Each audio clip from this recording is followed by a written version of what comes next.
Over the last 7 months, I discovered dozens of cool tricks for 1.20, but not all of them work on the full release. Hello there, Ray here, and I'll show you all 20 tricks that still work in 1.20. You can finally use shields in the update to block TNT damage. And I showed how this can be used to make really simple player launchers where you can send the player thousands of blocks in whatever direction you want just by having a shield. You can see I went over 23,000 blocks and the shield didn't even take any damage. You can now re-dye wool, carpets, as well as beds, even if they're not originally the white color. The signs hanging from the side can actually float, but you normally can't get these other ones floating. But there's a cool trick that actually lets you get these type of signs. And I did a tutorial on it, which I'll link below, so you can check out after this one.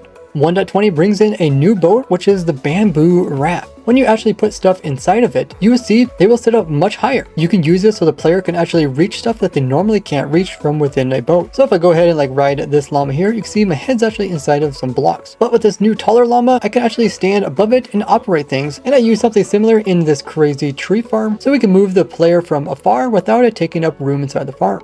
You could also easily just build a snow golem and put it in this to sweep mobs out of a portal, because before, if you ever had blocks any lower, it would cause the mobs to suffocate. And I use this portal sweeping in some of my mob farms, so you no longer have to have tall mobs like ghast or endermen in order to sweep a platform.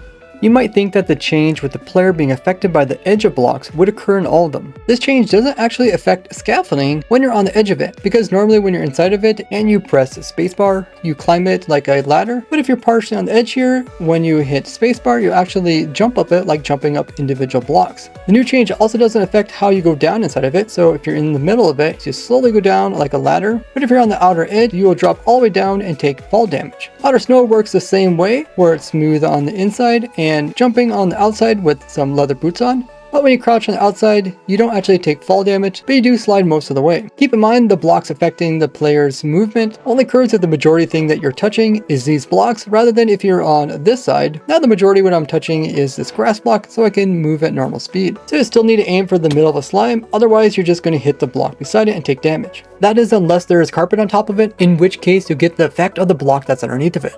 We also got 6 new unique size blocks for 1.20. So when you organize all the blocks from the thinnest to the tallest, the pitcher plant itself has this little bulb here. You can actually stand on this, which is same as like this amethyst one. And the little bulb is a different size, the same height as like a trapdoor. You also get different collision if you bump up against the side, which is like bumping up against a coarse plant, or bumping up against the small pod is the same as hitting this flat wall. But the weirdest part about the pitcher plant is that it actually hangs below a block. So if you like stand underneath of this block here and then move to the right, you actually bump your head against this little pixel here. But this is usually not possible because if you remove the block below it, it will update the plant. But you can use update suppression to get these floating ones. But there's actually a weird secret to do with these, where normally if you would point at a block, as long as your cursor highlights the block, you should be able to click and break it. But the single pixel at the bottom of this plant, despite you aiming at it, doesn't actually highlight the block, and if you would click to try to break the plant from here, you actually just end up clicking the blocks behind it. The sniffer egg is also a bit odd. Not only does it crack over time and eventually hatch, but it's actually wider one direction than it is the other. So you could use it to like align items similar to like a chest if it's this direction, or you can use it to line items on this side similar to like a sea pickle. But the weird thing is, it doesn't matter which way you are facing, the sniffer egg will always be facing with the widest end east to west. This makes it directional, just like your cakes are when you eat them.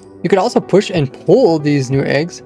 The new piglin head is quite strange, because unlike other mob heads, which you only can walk on the parts you can see, the piglin head you can see that we can actually walk on parts which are not actually part of the head. This means they have a unique size. Unlike the other mob heads, they are a pixel wider, but they are still squarish, so these two types are the same. But they are the same as other heads, only if you come from this side. Pots are the same size as a chest, so you can use them for like item aligning, but they are tile entities, so make sure not to place a whole bunch in your world, as they take up more data than normal blocks. Pots still actually have some secrets inside. They got some Z fighting, and if we look upwards, we can see there's a little dark spot right here. And if we look inside the neck of it, there are these completely black pixels. Because they're decorative pots, you can't normally store stuff inside them, but you can place a normal pot on top of them and then place some lovely vegetation. You can do some cool stuff like have a bamboo in the pot and then have a cherry blossom leaf on top of that. You can also place all the different types of pressure plates on them to make it look like they're full of different things, or torches or lanterns. You can even waterlog it to get lily pads to stay. When placing down a pot and looking at it with F3, if you look on the right hand side, you see there is a tag called cracked. Normally this is set to false, but using a debug stick, we can actually switch them to actually being true. And what this does is, normally when you break a pot, it sounds like this. But if you break a cracked pot, it'll actually make a cracking noise besides the breaking noise. but normally the player can walk right through the neck of the pot. But in creative, if you place down a small pitcher pod, you can make it so your player actually steps up on it. So stacking them makes the tops disappear. Builders should have a lot of fun using these new blocks. Torchflower is also new, but it's not actually anything to do with torches other than it looks like a torch and is where it gets its in real life name, but it doesn't put off any light. Like some other flowers, you can use a torchflower on a brown mushroom, and this will actually make it so that when you do scoop stew from it, instead of just getting normal stew, you end up getting suspicious stew.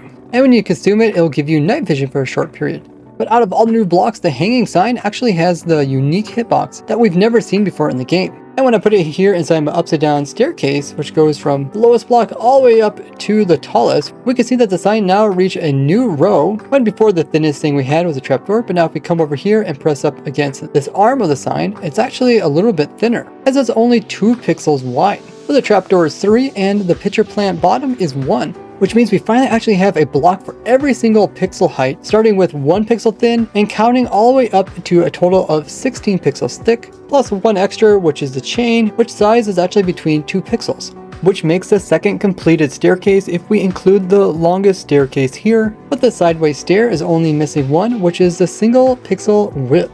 The sniffer and camel also have some unique sizes, so if we put them in a row with all the other mobs in the game from widest to thinnest, you can see that the camel sits here with the sniffer just nearby. But if we instead sort them by their heights, we can see the camel is actually quite tall, but we have to go all the way down here near the creeper in order to find the sniffer. With the new sniffer mob and camel mob, they are the first mobs that actually go from being bigger to actually being smaller when they sit down.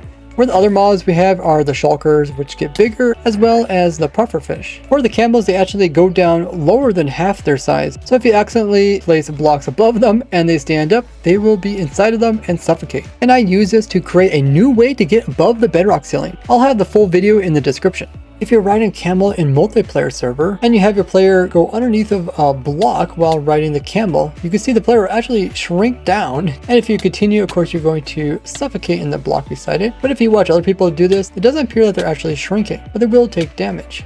And like horses, you can dispense a saddle onto a camel just by using a dispenser. 1.20 camels can walk over fences, so I made this insanely fast camel ladder, and even the fastest horse in Minecraft couldn't keep up with it. Amethyst blocks now have a new redstone component. That is, if they're beside a sculk sensor, when the sculk hears a certain type of vibration, these blocks will then be able to resonate that same vibration outwards to any other nearby sculk sensor. And I use this to actually make a memory circuit which remembers what type of vibration occurs. It can be also used for a wireless redstone where you can send signals far away and even decode exactly what type of vibration was going on.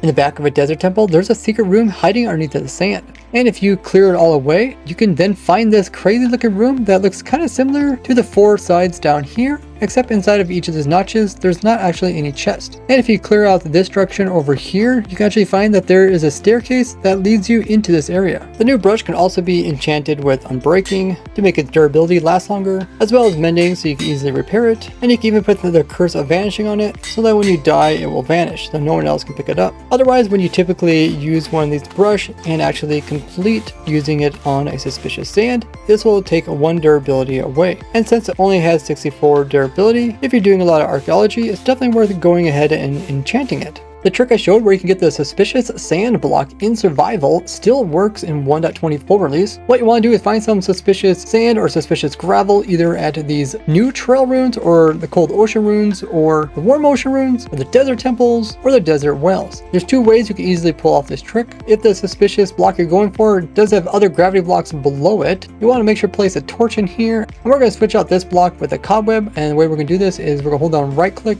place in the cobweb, and then we're going to hold left click to break it. As soon as the block breaks, we automatically replace it. All you have to do is remove this block and then let it fall into it, and also remember to remove the block underneath of the cobweb. And now the suspicious sand is falling through the cobweb as an entity. You can see the little hitbox here, and any falling block that sits in the air too long without being supported will be dropped as its item.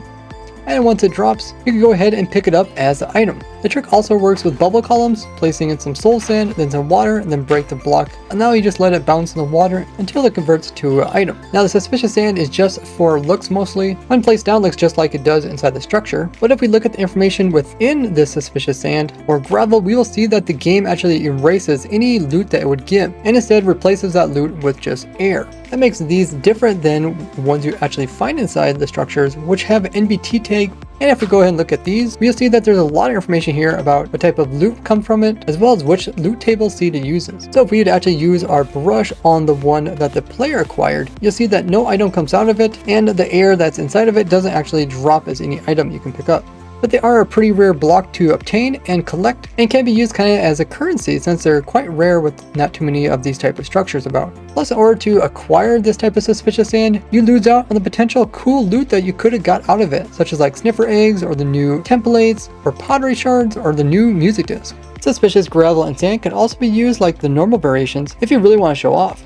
In 1.20, loot tables are deterministic, so it doesn't matter what world you are in. Based off of the seed, you'll know exactly what items you'll get in what order. This includes stuff like from chest, bartering, fishing, and even like mob loot. So if we kill this blaze, we didn't get a blaze rod. This one, we also didn't get one, but we got one on the third one. So if we do the same thing in a new world with the exact same seed, we can expect the exact same outcome of items that we get, and we can also expect the exact same loot when it comes to the mobs as well, with the third one giving us a blaze rod.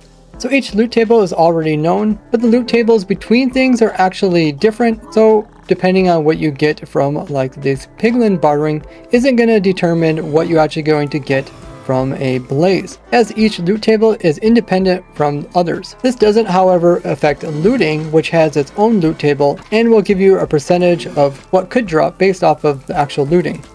Usually it's not possible to get black colored fish in the game. That's because when they first introduced tropical fish, they didn't want the eyes to be so hard to see, so they only allowed gray colors. But recently they accidentally made it so that these fish will spawn in. So with the black colors added in the game, that means there's 3,072 unique tropical fish that you can collect. That's almost 400 more than there was before. So make sure to collect all the different colored black ones before they fix this bug. You can easily collect tons and tons of tropical fish by using my AFK fish in a bucket farm, which I'll have linked below.